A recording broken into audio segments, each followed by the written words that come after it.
Hey, it's a Humble Collector here, and today's video we're taking a look at the 2-pound death card of Georg Vogl. So without further ado, we'll go ahead and get started.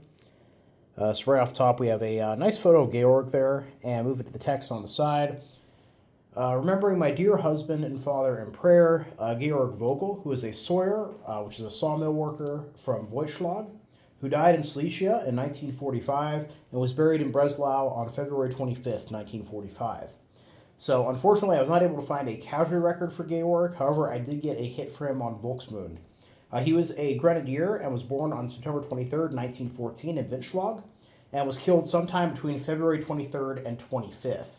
So, since the card here notes he's buried on the 25th, I'm guessing he was killed probably the 23rd, 24th, and then buried a day or two later. That would kind of track with the timeline.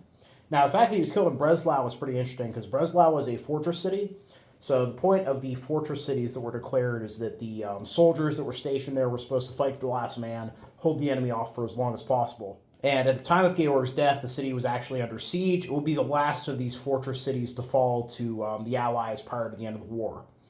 Now, Breslau at the time was being defended by the 17th Army, and by the time that the city fell, over 6,000 German soldiers would be killed there, Georg being one of them. So even though I know he's part of 17th Army, which division or regiment in particular, I have no idea. It's impossible to tell unless those records eventually become digitized, if they still exist. It's still pretty interesting. He's the first card I've researched that's had ties to the fighting at Breslau there.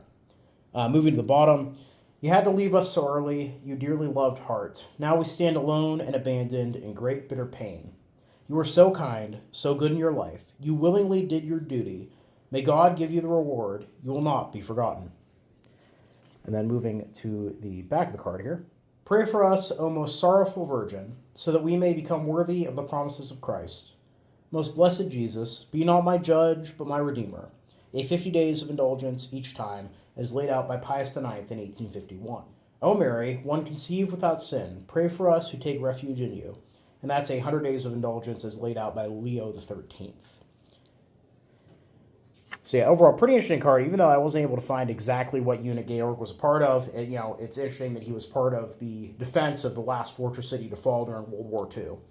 So overall, I hope you guys all enjoyed the video. Please leave a comment down below. Love hearing from you. Thank you all for watching. Happy collecting, and I will see you all again very soon.